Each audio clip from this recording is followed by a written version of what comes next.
எங்கள் வீட்டில் பூத்தாலே பூவின் நாயுள் பூவே.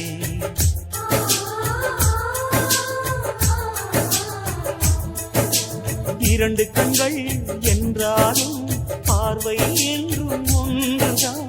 உருவத்திலே தனித்தனிதான், உள்ளம் என்றும் ஒன்றுதான். ஒரு சேவல்தான் நடை காப்பது, இந்த அதிசயம் பாருங்கள், கண்ணனை வாழ்த்துங்கள்.